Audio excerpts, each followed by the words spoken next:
Breaking news. There is going to be a thunderstorm in the UK at around 8 p.m.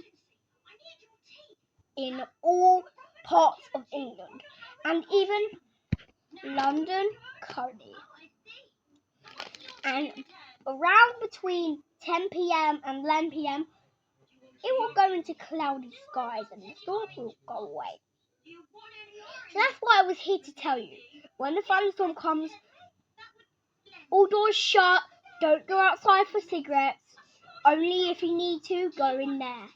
Go to the cigarette area if you have it. Play games like Uno or Monopoly or just chill and watch a film. Because there might be a few power cuts, I'm not sure. Bye-bye.